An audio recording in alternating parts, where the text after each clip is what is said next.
तो बांग्लादेश की नई सरकार ने जो भारत से अकड़ दिखाकर गलतियां की है,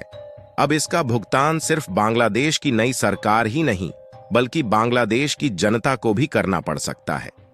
दरअसल आपको याद हो तो कुछ समय पहले भारत ने राइस और ओनियन यानी कि चावल और प्याज के एक्सपोर्ट पर बैन लगाया था, जिसमें बांग्लादेश का नाम भी शामिल था।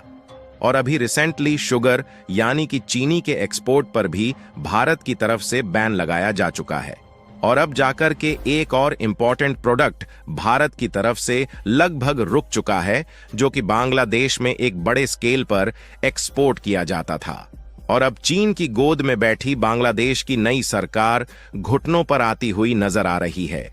असल में देखा जाए तो साल 2024 में भारत की तरफ से एक इम्पॉर्टेंट फूड प्रोडक्ट पर बैन लगाया जाता है, लेकिन बांग्लादेश इस चीज को उस समय हल्के में लेता है। और इस रिपोर्ट में आप साफ साफ देख सकते हैं कि बांग्लादेश में जो सिचुएशन इस समय चल रही है, वहां पर पोटैटो यानी कि आलू की कीमत दिन पर दिन काफी तेजी के साथ बढ़ती जा रही है, क्योंकि एक तरीके से देखा जाए तो बांग्लादेश में पोटैटो की भारी कमी हो गई है और बांग्लादेश के बिगड़ते हालातों के कारण मार्केट की उथल पुथल थमने का नाम नहीं ले रही है।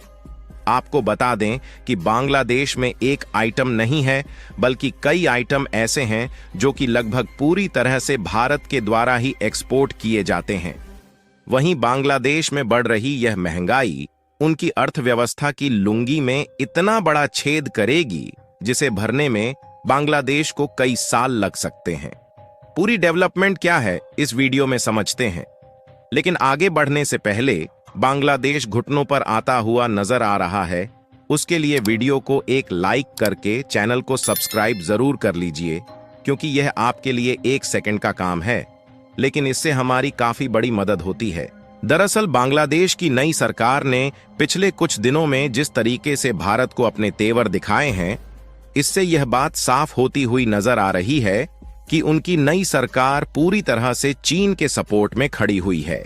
क्योंकि इसके पहले शेख हसीना की सरकार पूरी तरह से भारत के सपोर्ट में थी, इसलिए यह लोग उनका विरोध कर रहे थे। और उनके सत्ता से जाने के बाद जिस तरीके से बांग्लादेश के हालात चल रहे हैं, इससे एक तरफ पाकिस्तान मजा ले रहा है, वहीं दूसरी तरफ उनकी नई सरकार का झुकाव चीन की तरफ देखने को मिल रहा है। और यह भी हो सकता है कि चीन जो बार बार अपने नेवल बेस को बांग्लादेश में बनाने की कोशिश कर रहा है, उसमें भी चीन को कामयाबी मिल जाए,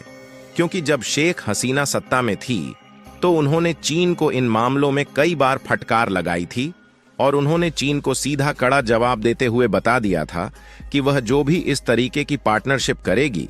वह भारत के साथ करेंगी, और उसमें चीन थोड़ा सा भी पैर नहीं मार पा रहा था।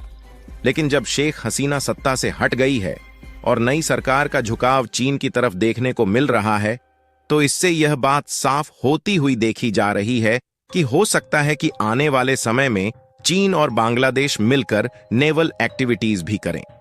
इसका अंदाजा द इकोनॉमिक टाइम्स की इस कटिंग को देखकर लगा सकते हैं, जो कि हाल ही में निकल कर आ रही है, और इसमें साफ साफ बताया जा रहा है कि बांग्लादेश के जो नए होम एडवाइजर है, उनका भारत के साथ कई बार ऑलरेडी टकराव हो चुका है। और इतना ही नहीं, बल्कि भारत एक तरफ जहां बांग्लादेश में अत्याचारों और उथल पुथल के हालातों को शांत करने की कोशिश कर रहा है,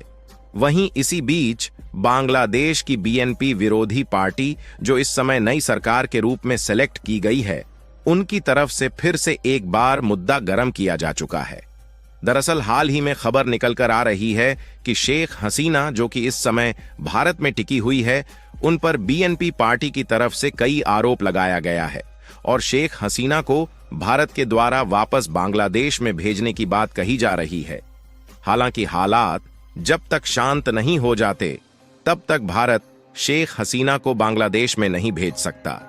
फिलहाल इन बातों से यह जाहिर हो रहा है कि बांग्लादेश की नई अंतरिम सरकार जानबूझकर भारत से रिलेशन को खराब करने पर तुली हुई है और चीन की ओर झुकती हुई देखी जा रही है। लेकिन जब बात आती है फूड सिक्योरिटी की, तो बांग्लादेश सबसे ज्यादा भारत के ऊपर डिपेंडेंट है। यहां तक कि कुछ हद तक इंपोर्ट और एक्सपोर्ट सेक्टर बांग्लादेश का भारत द्वारा मैनेज किया जाता है। और फूड को लेकर देखा जाए तो भारत बांग्लादेश का एक बहुत ही बड़ा ट्रेडिंग पार्टनर है, जिसमें बांग्लादेश को दाल, गेहूं, चावल, शुगर, ओनियन और पोटैटो के साथ साथ मसाले, फल और सब्जियां एक्सपोर्ट की जाती है।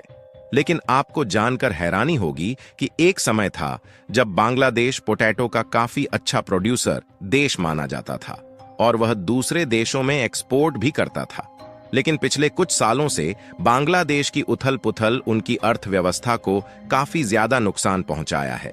जिससे बांग्लादेश में पोटैटो का प्रोडक्शन दिन पर दिन घटता जा रहा है। लेकिन वहीं दूसरी तरफ भारत में पोटैटो का प्रोडक्शन तेजी के साथ इंक्रीज हो रहा है और आज के समय में भारत पोटैटो का दूसरा सबसे बड़ा प्रोड्यूसर कंट्री बन चुका है, जिसके कारण भारत में प्रोड्यूस होने वाले पोटैटो दुनिया भर के विभिन्न देशों में एक्सपोर्ट किए जाते हैं, जिसमें खासकर भारत के द्वारा नेपाल, बांग्लादेश, भूटान, श्रीलंका जैसे अन्य पड़ोसी देश में भारत के द्वारा कम से कम प्राइस में पोटैटो का एक्सपोर्ट किया जाता है। पड़ोसी देश होने के नाते भारत से ट्रांसपोर्टेशन लागत काफी ज्यादा कम लगती है, इसलिए इन देशों को पोटैटो काफी ज्यादा सस्ता मिल जाता है। और इतना ही नहीं, बल्कि भारत में इतनी ज्यादा क्वांटिटी के साथ पोटैटो का प्रोडक्शन होता है कि सऊदी अरब, इंडोनेशिया जैसे देशों के साथ साथ जापान और अमेरिका जैसे विकसित देश भी भारत से ही पोटैटो को खरीदते हैं। और भारत दुनिया की कुल पोटैटो का 10% हिस्सा अकेले एक्सपोर्ट करता है।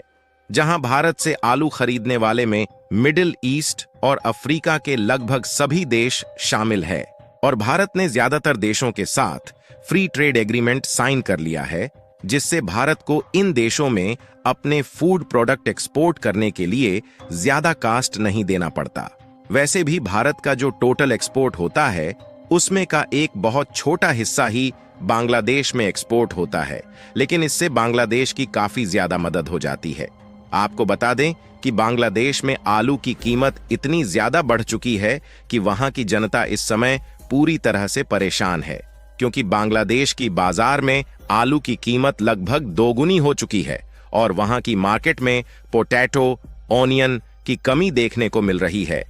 वैसे देखा जाए तो इसके पहले अब तक बांग्लादेश में भारत से एक्सपोर्ट होने वाली पोटैटो पर 3 बार बैन लगाया जा चुका है, जिसमें साल 2014, 2017 और फिर 2020 में बैन लगाया गया था। लेकिन बांग्लादेश की तरफ से रिक्वेस्ट करने के बाद भारत ने इनको पोटैटो की सप्लाई चालू की थी। लेकिन बांग्लादेश के इन हालातों के कारण भारत की तरफ से पोटैटो के साथ अन्य सभी फूड प्रोडक्ट का एक्सपोर्ट बहुत ही कम हो चुका है। और वहीं दूसरी तरफ यूरोपीय यूनियन के इटली और जर्मनी जैसे लगभग सभी देशों में इंडियन पोटैटो की डिमांड बढ़ रही है और भारत का एक्सपोर्ट भी इंक्रीज हो रहा है, क्योंकि भारतीय पोटैटो की क्वालिटी अच्छी और दूसरे देशों की अपेक्षा सस्ती होने के कारण यूरोपीय देश भारत से ही पोटैटो को खरीदना पसंद कर रहे हैं। बाकी इन हालातों के बीच यदि बांग्लादेश के साथ भारत के रिलेशन खराब भी होते हैं और भारत से पोटैटो एक्सपोर्ट पूरी तरह से बंद हो जाता है, तब भी भारत के फूड सिक्योरिटी पर कोई भी असर नहीं पड़ेगा। और आप लोगों को क्या लगता है कि बांग्लादेश के हालात जिस तरह से बिगड़ रहे हैं, इनकी इकोनॉमिक्स दोबारा से सुधरेगी और भारत के साथ उनके रिलेशन मजबूत हो पाएंगे या नहीं? अपनी राय कमेंट में जरूर बताएं और इस वीडियो को लाइक करके अपने मित्रों तक शेयर जरूर करें ताकि उन्हें भी जानकारी मिल सके। साथ ही चैनल को सब्सक्राइब करके बेल आइकन को ऑल पर जरूर सेलेक्ट करें। जय श्री राम।